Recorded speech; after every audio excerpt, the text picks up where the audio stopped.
शिरीन को पता था कि वो अपने दिमाग में आ रहे विचारों को व्यक्त नहीं कर सकती थी।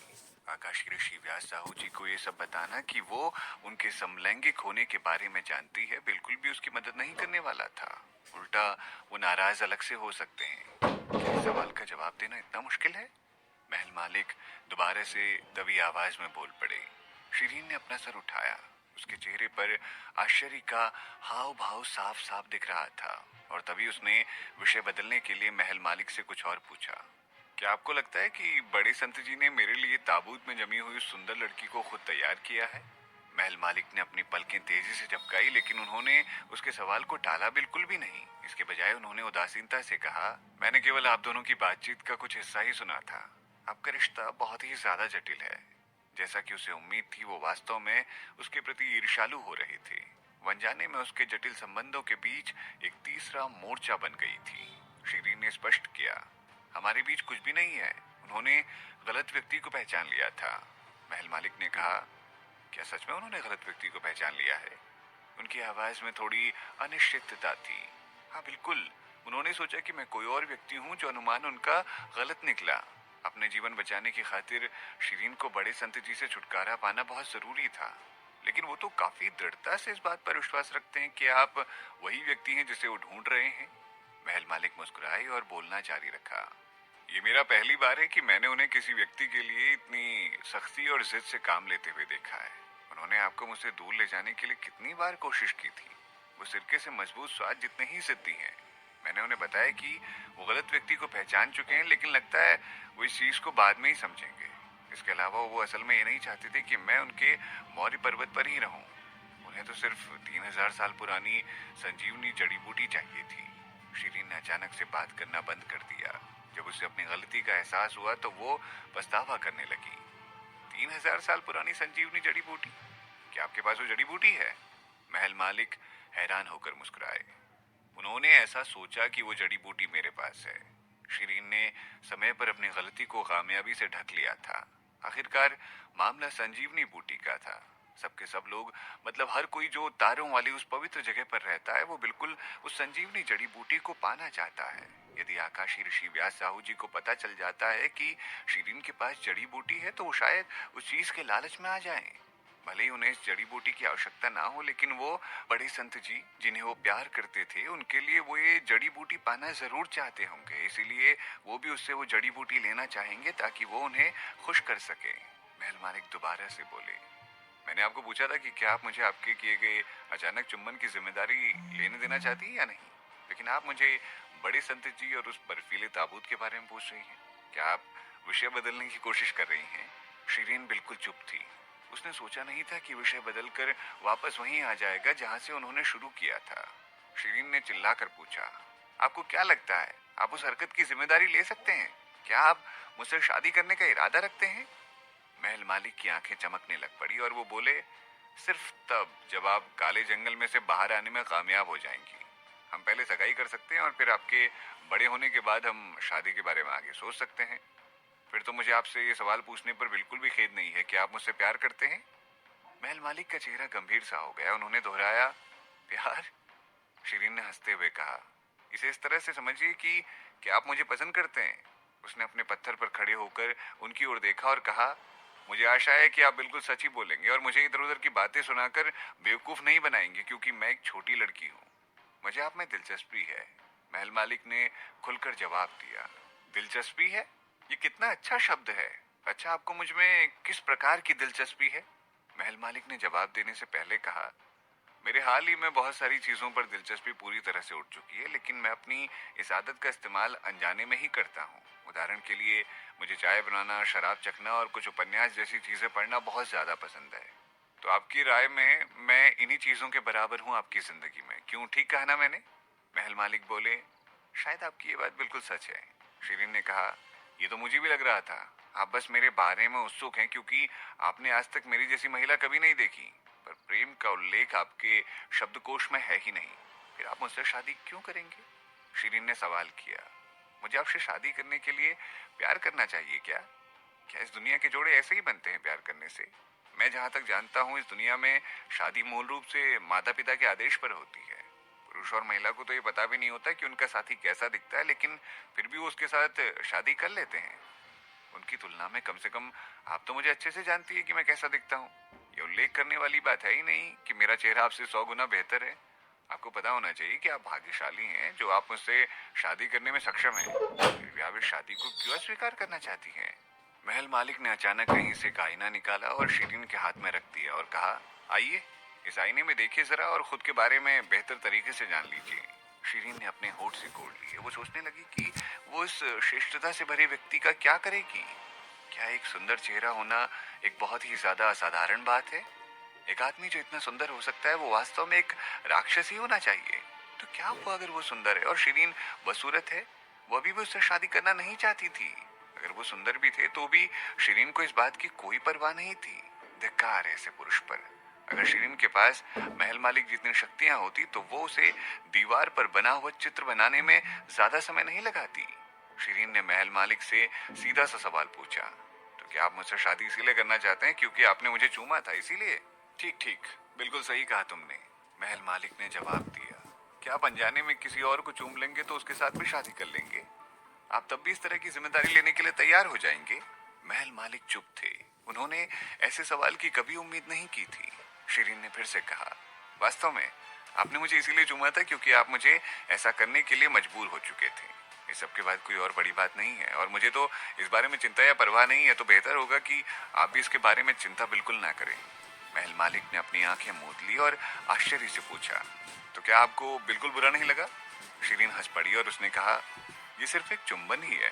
मैं सिर्फ एक चुंबन की वजह से किसी से शादी नहीं करूंगी। ये तो वही बात हो गई कि एक दुर्भाग्यपूर्ण महिला कुछ आवारा आशिक मुझसे नाराज हो जाए और सिर्फ इस नाराजगी के कारण वो उनसे शादी भी कर ले, वो भी सिर्फ इसीलिए क्योंकि वो उनसे नाराज थी। क्या ये बात सही है? मेरे हिसाब से तो ये बहुत अनुचित बात है। महल मालिक ने तुरंत शिरीन से पूछा, तो क्या आपको कोई आपत्ति है जो मैंने किया उससे? आपको आज तक कितने लोगों ने चूमा है? क्योंकि शिरीन उन्हें हतोत्साहित नहीं करना चाहती थी, इसलिए उसने जानबूझकर कहा, बहुत लोगों ने, अब तो मैं गिनती भी भूल चुकी हूँ। डी फुई का चेहरा उदास हो गया। लेकिन मैंने आपको नग्न भी तो देखा है, आप इसका भी बुरा नहीं मानेंगी? शिरीन ने अपने दांत खींचने शुरू कर दिया और वो बोली, क्या मैं आपकी आंखें खोज सकती हूँ? महल मालिक ने हंसते हुए कहा, नहीं, बिल्कुल भी नहीं। फिर तो मैं केवल इसके बारे में परवाह ना करने का ही चयन कर सकती हूँ। आखिर उसका शरीर अभी भी जवान था, इससे कोई फर्क नहीं पड़ता अगर किसी ने उसे नग्न देखा था या नहीं। हालांकि उसे इस चीज की पूरी परवाह थी, लेकिन उसके पास कोई और विकल्प नहीं था इस बात को भूल जाने के सिवा। जैसे ही उसने अपनी बात पूरी की, उसे एक मजबूत बल ने अपनी ओर खींच लिया। क्योंकि शिरीन ने खुद को इस हमले के लिए बिल्कुल भी तैयार नहीं किया था, उस मजबूर बल ने उसे अपने आलिंगन में खींच लिया। वो चौंक गई और जब उसने अपने आप को वापस खींचने की कोशिश की तो उसने महल मालिक का सुंदर चेहरा अपने हाथ की ओर आते हुए देखा और उसका छोटा सा मुंह उन्होंने पूरी तरह से दबोच लिया ताकि वो चिल्ला ना सके। इसी बीच संघर्ष के कारण उसके बागी की आस्तीन भी फट चुकी थी। शिरीन महल मालिक की इस अचानक की गई घटिया हरकत के लिए बिल्कुल भी तैयार नहीं थी और वो बहुत ही ज्यादा क्रोधित हो चुकी थी। एक छोटी बच्ची से छेड़छाड़ करने की उनकी ये हिम्मत। बहरहाल उसने इस बार बहुत जल्दी प्रतिक्रिया दी। जैसे ही महल मालिक के होठों ने उसके हाथों को छुआ, उसने पहले ही उनकी छाती की तरफ अपना खंजर घुमा दिया और कहा, मुझे जाने दो अगर आप मरना नहीं चाहते हो तो। उसने हिलना बंद कर दिया और अपने हाथ को हटाने लगी। वो दोनों बेहद नजदीक थे एक दूसरे के। वो शिरीन को गौर से देख रहे थे। वो दोनों इतने करीब थे कि शिरीन उनकी पलकें गिन सकती थी और उनकी हल्की और धीमी सांसें उसके चेहरे पर एक मादक खुशबू के साथ बह रही थी। शिरीन ने उनकी ओर देखते हुए अपनी पलकें उठा ली। हालांकि वो सीधे उनकी आंखों में देख रही थी और वो शांत थे। मैं दोहरा रही हूँ, मुझे जाने दो, महल मालिक ने अपने मुंह पर मुस्कुराहट लाते हुए कहा। मुझे लगा कि आपने अभी अभी कहा था कि आप बुरा नहीं मानेंगी, शिरीन ने उदासीनता से उत्तर दिया। जब आप उस स्थिति में थे तब मेरे पास और कोई चारा नहीं था और इसी कारणवश मैंने आपको कुछ नहीं कहा था। लेकिन इसका मतलब ये नहीं कि आप बस मेरा फायदा ही उठाते रहेंगे। शिरीन अभी भी अपनी सीमाएं जानती थी। महल मालिक की आंखों में उनकी मंशा साफ दिखने लगी। आखिरकार उन्होंने उसके शरीर को छोड़ दिया। उसने अपने खंजर को किनारे रखा। क्या इस खंजर पर अभी भी जहर लगा हुआ है?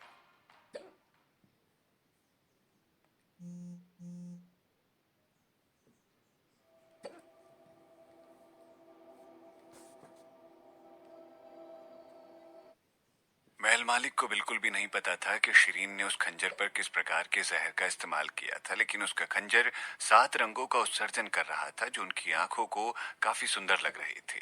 हालांकि सुंदर और रहस्यमयी चीजें आमतौर पर अधिक जहरीली होती हैं। कुछ उदाहरण थे जहरीले लकड़ी के तीर, 7 रंगों के सांप और वो लड़की जो इस वक्त उनकी बाहों में थी। वो लड़की उसके हाथ में रखे खंजर की तरह चमकदार थी। एक सामान्य 10 वर्षीय बच्चे के विपरीत वो बेतहाशा शांत थी। कुछ लोग शांत होने का अभिनय किया करते थे, लेकिन वो वास्तविक रूप से शांत स्वभाव के साथ पैदा हुई थी।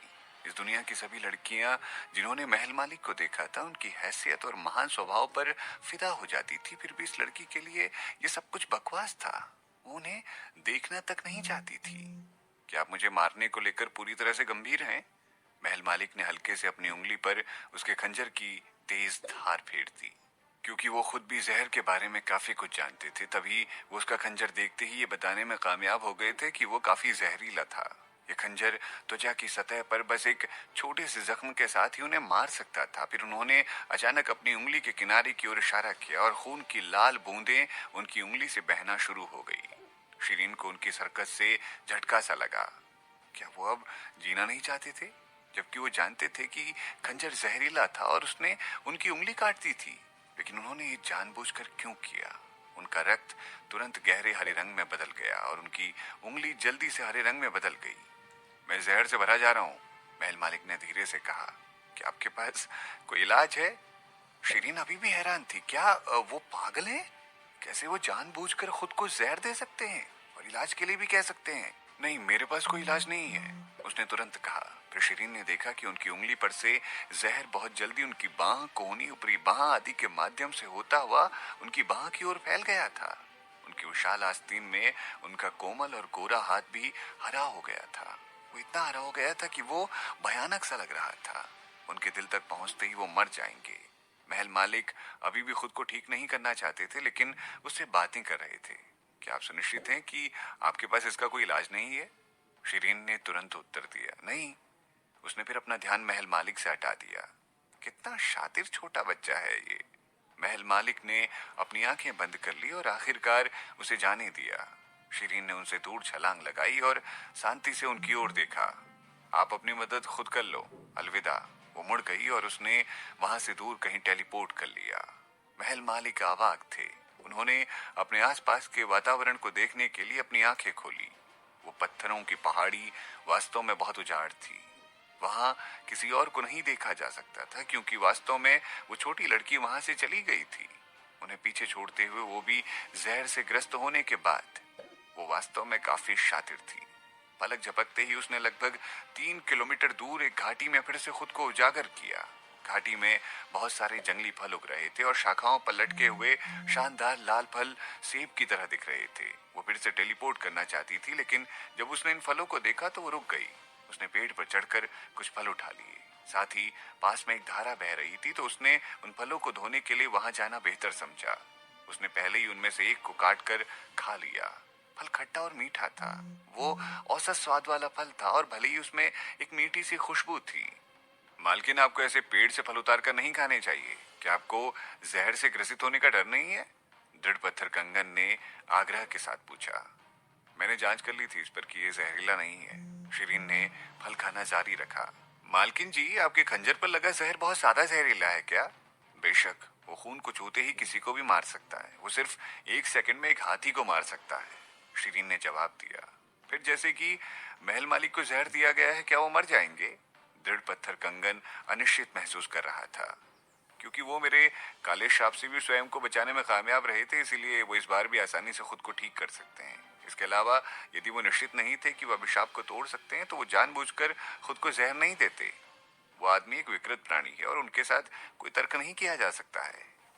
काला श्राप वो श्राप था जो उस दिन शिरीन ने महल मालिक को नदी के किनारे कुछ दिनों पहले दिया था। हालांकि उसे तोड़ना बहुत ज्यादा चुनौतीपूर्ण था, लेकिन उन्होंने थोड़े से प्रयास के साथ उसे हल कर लिया था। इसीलिए वो स्पष्ट रूप से जहर का इलाज करने में कुशल थे। हालांकि उसके खंजर पर लगा जहर जहरीला था, लेकिन उसका इलाज करना ज्यादा मुश्किल नहीं था। शिरीन का मानना था कि वो काफी सरल होगा और महल मालिक के लिए उसका इलाज ढूंढना भी और ज्यादा सरल होगा। शिरीन ने अपने दिल में ये सब स्पष्ट रूप से सोच लिया था, लेकिन वो थोड़ी सी घबराई हुई थी। आपका घबराना तो बनता है। दृढ़ पत्थर कंगन ने शिरीन की दिल की घबराहट पर सहमति जताई। लेकिन मालकिन, इस तथ्य के अलावा उन्होंने आपको परीक्षा में लाना है। इसके अलावा तो वो हमेशा आपके प्रति अच्छे ही रहे। जब आप नशे में थी तो उन्होंने आपको पकड़ कर रखा था, क्योंकि वो डर गए थे कि आप गेंडे से लुढ़क कर नीचे न गिर जाएं। ये सब सुनकर शिरीन हैरान हो गई। जब आप उल्टी कर रही थी तो आपने न केवल गेंडे की पीठ पर उल्टी की, बल्कि आपने उनकी आस्तीन पर भी काफी बार उल्टी की थी। शिरीन काफी ज्यादा हैरान थी, क्योंकि उसे ये सब बातें बिल्कुल भी नहीं पता थी, लेकिन इन बातों ने किसी तरह उसके दिल को छू लिया था। शिरीन जानती थी कि महल मालिक एक ऐसे व्यक्ति थे जिन्हें अपने आसपास सफाई रखना बहुत पसंद था। वो इस हद तक सफाई को लेकर पागल थे कि उनके ऊपर हर वक्त सफाई का भूत सवार रहता था। फिर भी उन्होंने शिरीन द्वारा उनकी आस्तीन पर की गई उल्टी के बाद भी उसे लात नहीं मारी थी। मालकिन, आप इतनी बहादुर थी जब आप नशे में थी कि आप उनके शरीर पर सवार होकर उनके माथे को चूमने की कोशिश कर रही थी। दृढ़ पत्थर कंगन का उत्खनन जारी रहा। शिरीन ने अपने हाथ में पकड़ा हुआ फल जमीन पर गिरा दिया। क्या क्या ये सच है? लेकिन महल मालिक जी आज अजीब तरह से व्यवहार कर रहे थे। आपके पानी में गिरने के बाद भी वो पानी में कूद गए थे। उन्होंने किसी भी जादू का इस्तेमाल नहीं किया, बल्कि अपने हाथों का इस्तेमाल किया जब उन्होंने आपके शरीर पर मौजूद गंदगी को धोया। और तो और वो आपकी मदद भी करते ही रहते थे। आपने इधर उधर जाने के चक्कर में उनके चेहरे पर ही घूंसा मार दिया था। आपने लगभग उनकी नाक दबा दी थी। शिरीन के पास अब बोलने को शब्द नहीं बचे थे। उन्होंने वहां से भागने के बाद कोई मंत्र का उपयोग नहीं किया था। वो आपको किनारे तक ले जाने के बाद हाथों से उन्होंने अपना बागा साफ किया और बदल लिया। उसके बाद बालों को हवा से सुखाया। वो आपके कपड़े बदलने में मदद करना चाहते थे, लेकिन उन्होंने ऐसा नहीं किया। हो सकता है कि उनके पास कोई अंतरात्मा की आवाज हो।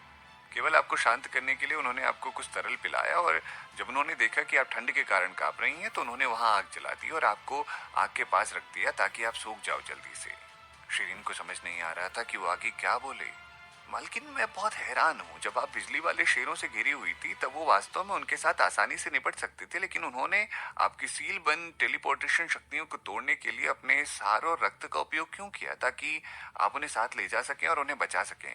समझ नहीं आ रहा कि वो ऐसा क्यों करेंगे। उनका इरादा क्या है? आपको क्या लगता है मालकिन? शिरीन ने आखिरकार इस बार बात की, लेकिन जवाब देने के बजाय उसने सवाल पूछा, उनका सार और खून? हाँ, उन्होंने अपना खून आपके शरीर पर लगाने के लिए अपनी जीभ हल्की सी काट दी थी। शिरीन ने अपनी मुट्ठी कसकर जकड़ ली और पूछा, तो वो व्यक्ति नहीं थे जिन्होंने मेरी टेलीपोर्टेशन शक्तियों को बंद किया था? वो महल मालिक तो नहीं होने चाहिए थे? दृढ़ पत्थर कंगन ने इस बात को लेकर भी अनिश्चितता जताई। मुझे लगता है कि बड़े मौर्य संत जी ने काम किया था। शिरीन को खुद पर बहुत ज्यादा गुस्सा आया। उसने अपनी आंखें बंद कर ली और फिर से टेलीपोर्ट किया। उस पत्थरों वाली पहाड़ी पर अब भी शांति थी, लेकिन वो ऊपर की ओर अशांत दिख रही थी। महल मालिक एक बड़े से पत्थर पर लेटे हुए थे, बेहोश, और उनका सुंदर चेहरा हरा हो गया था।